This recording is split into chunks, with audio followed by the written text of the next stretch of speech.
Hello, Fixed Family. My name is Caroline Peters. I'm an African feminist and human rights defender.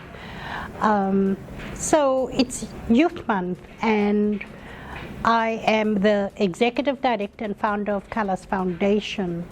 And we founded this organization in 2018 in Bridgetown, Athlone, Cape Town, South Africa. So what happened to me in my hometown was really part of why I do the work that I do. On July 20, 1980, 3 months before my 16th birthday, I was gang raped by about 20 men.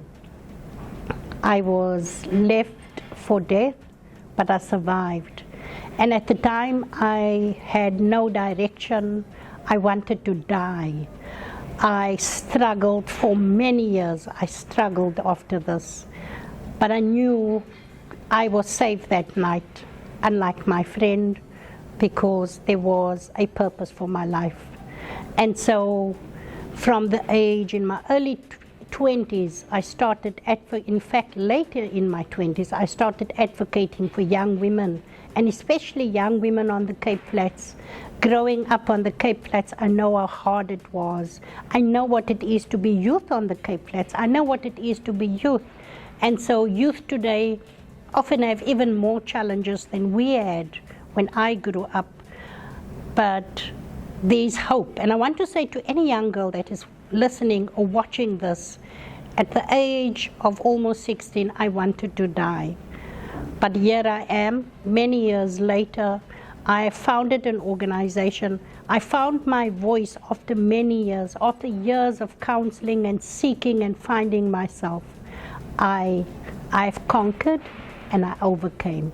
And here I am now a champion of gender-based violence and an expert in the field of gender-based violence. I use the same energy and anger that I had to fight the system. Never again does a 15-and-a-half-year-old, if I look back at what happened to me at that age, and there were no services in place that is there now. There was no sympathy. People shamed me. People blamed me. I know often we say, but what did she wear? Who was she with? Why was she there?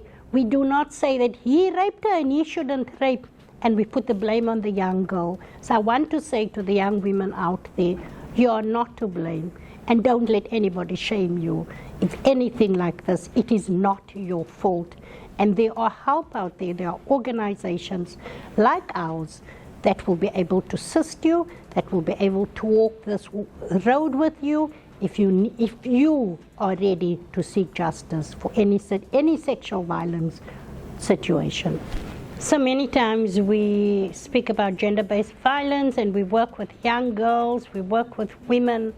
And so our organization has chosen to work with young boys, because having worked in the sector for so many years, we realize that if we do not change, we keep on speaking about toxic masculinity. But if we speak about toxic masculinity, how do we change that for young boys? So when is this going to change? And we keep on working with the men and all that. And so we started as an organization, and in fact, it started with a Yeka drive. And how did we get the boys? We started with inviting them for haircuts. And then with the haircuts, we had life skills, and we started speaking about consent. We started speaking to young men about sex and about consent. And what does consent mean?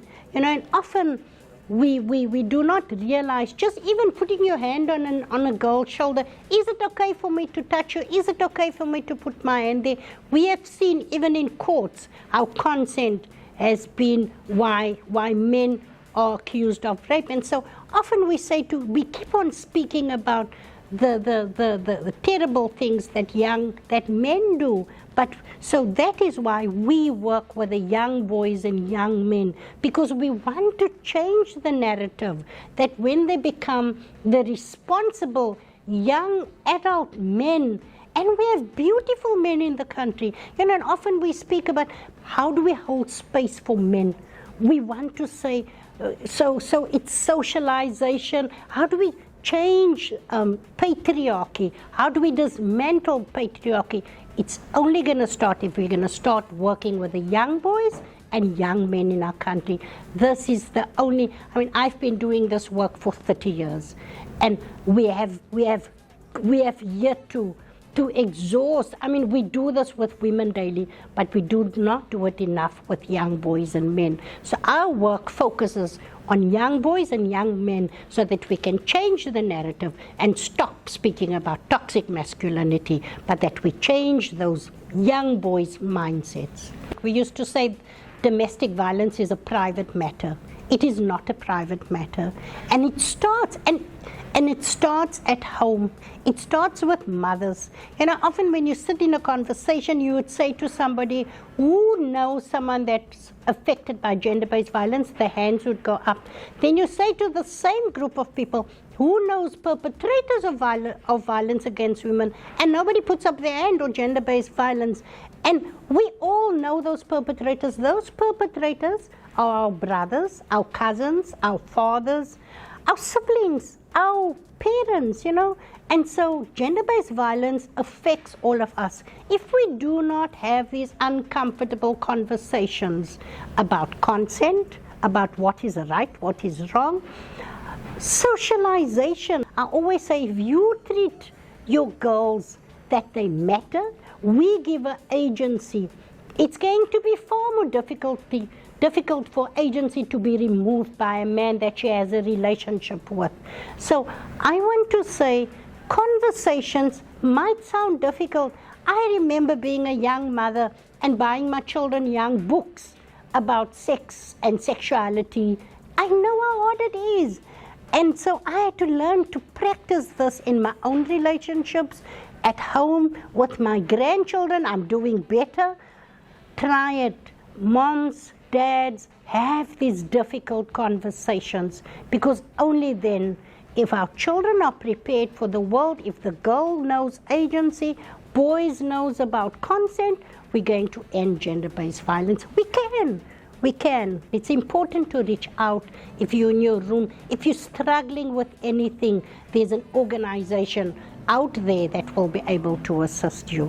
Please contact us on our website, www.Callas Foundation, CALLAS foundation.org.za, or email us on admin@callasfoundation.org.za. Our telephone number is 072-539-5113. And then, as my t-shirt says, silence hides violence. If you see something, say something.